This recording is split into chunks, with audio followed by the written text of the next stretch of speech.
নমস্কার, আশা করি সবাই ভালো আছেন। বেঙ্গলি মম পিয়ার্স ভিডিও ডায়েরির নতুন একটি ব্লগে সকলকে জানাই অনেক অনেক স্বাগত। ওর পলিসি হলো এটা, কেউ ওকে বকা দিতে পারো, বাট আদর আনলিমিটেড করো। This is your veg role. খেয়ে তো দেখ দিবি, খেয়ে দেখ।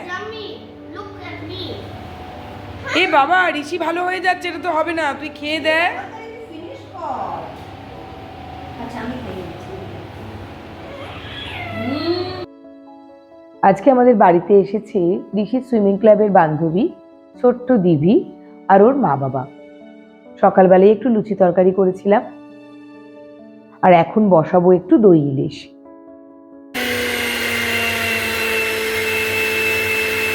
অর্ঘ্য বাজার থেকে নিয়ে এসেছে ইলিশ মাছ।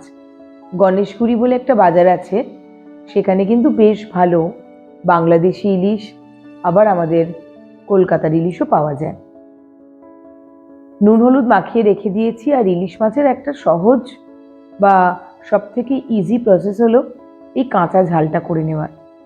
সর্ষে আর পোস্ত একটু জলে ভিজিয়ে রেখে কাঁচা লঙ্কা দিয়ে বেটে নিলাম, আর ওই যে দইটাকে পেস্ট করে রেখেছি। এখন এই মিশ্রণটা ভালো করে ফুটতে থাকায় এক এক করে ইলিশ মাছগুলো দিয়ে দিলাম।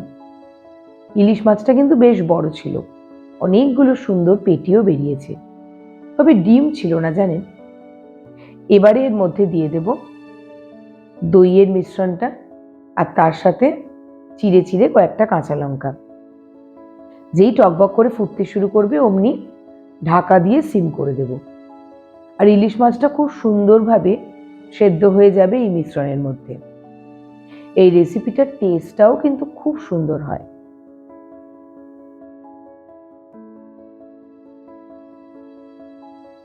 এবার ঢাকা দিয়ে কিছুক্ষণ সিম করে রেখে দেব।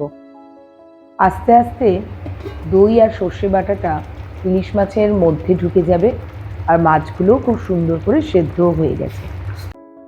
একেবারে তৈরি হয়ে গেছে দই ইলিশ। এবার ওপর দিয়ে একটু কাঁচা সর্ষের তেল দিয়ে দিলাম, গন্ধটাও খুব ভালো লাগে। আমাদের ছোটবেলায় যেমন সর্ষের তেলের একটা ঘানির তেলের গন্ধ হতো, সেটা এখনকার কোনো ব্র্যান্ডের সর্ষের তেলেই আমি পাই না। দুপুরবেলা ছিল দই ইলিশ, সেটার ভিডিওটা আর রাখা হয়নি জানেন, যখন খেতে বসলাম।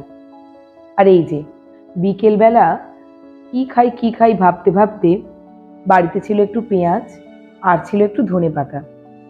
একটু বেসনের মধ্যে একটু হলুদ গুঁড়ো, একটু লঙ্কা গুঁড়ো, একটু গোলমরিচের গুঁড়ো, এসব দিয়ে পেঁয়াজ আর ধনেপাতা দিয়ে ভালো করে মিশিয়ে একটা পকোড়া বানাবার রেসিপি তৈরি করে ফেললাম। এবার এর মধ্যে দেব খানিকটা কাঁচা সর্ষের তেল, আর দেব 1 চামচ মতো কর্নফ্লাওয়ার। এবার এটা ভালো করে মিশিয়ে নেব। বহুদিন পরে আমি কিন্তু এত তেল টেল দিয়ে রান্না করছি। মাকে যখন বললাম আজকে আমি একটু ইলিশ আনিয়েছি, দই ইলিশ করব, বা বিকালের দিকে হয়তো একটু পকোড়া বানাতে পারি, মা আমাকে সবার আগে বললো তোর বাড়িতে সর্ষের তেলটা আছে তো, অন্তত ইলিশ মাছ করতে গিয়ে যেন 1 চামচ তেলে রান্নাটা করিস না, তাহলে আর কেউ মুখে দিতে পারবে না, অতগুলো টাকা নষ্ট হবে। তুই অর্ঘ্য বলল আজকের দিনটা অন্তত ডায়েটটা ছাড়ো, যখন এই সমস্ত রেসিপিগুলো করছো একটু হাত খুলে তেলটা ইউজ করো। দেখছেন কতদিন বাদে কড়ায় নাকি এতটা তেল দিয়েছি পকোড়াগুলো ভাজবো বলে। সন্ধেবেলা একটু ফ্রেঞ্চ ফ্রাইজ আর একটু পকোড়া ভেজে নিলাম। ইলিশটা একেবারে দুবেলার জন্যই করে রেখেছি, যদিও বাচ্চাদেরকে ইলিশ দেব না, ওদের জন্য সবজি দিয়ে চিকেন স্টু করা আছে, ওটা দিয়ে ওদের রাত্রিরে ডিনার দেব। তৈরি হয়ে গেছে পকোড়াগুলো, বেশ লাল লাল করেই ভেজেছি পকোড়াগুলো। এর সাথে নিয়ে নেব একটু সস। নন্দিতা মানে দিভির মা সমানে আমাকে কিন্তু হাতে হাতে হেল্প করে যাচ্ছে। নাগাল্যান্ডে যখন থাকতাম তখন আসতো আমার ল্যান্ড ওনার্সরা মাঝে মাঝে, তাছাড়াও ছিল প্রতিবেশীরা, অনেক বন্ধু বান্ধব হয়ে গেছিল, বেশ সুন্দর সময় কাটতো। এখানে তো সেরকম বড় একটা কেউ আসে না, তাই নন্দিতারা যখন আসবো বলল আমাদের এত আনন্দ হয়েছিল যে অন্তত মা বাবা চলে যাওয়ার পর বাড়িটা যে একদম ফাঁকা হয়ে গেছে, সেখান থেকে একটু আনন্দে সময়টা কাটবে। অপূর্ব,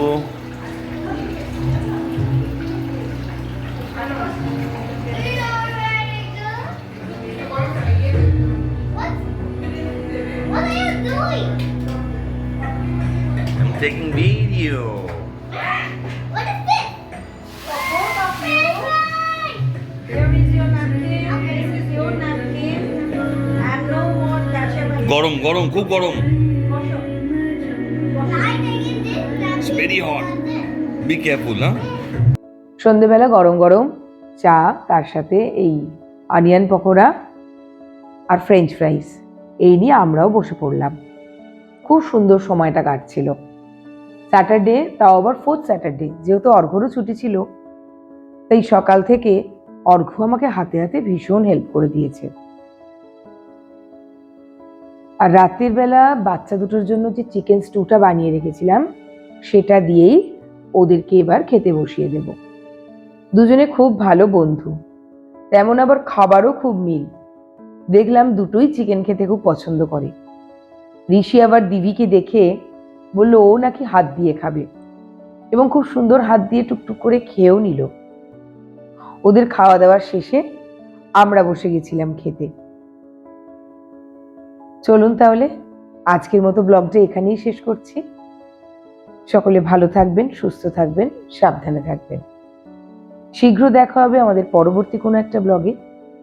সকলে ভালো থাকবেন। টাটা।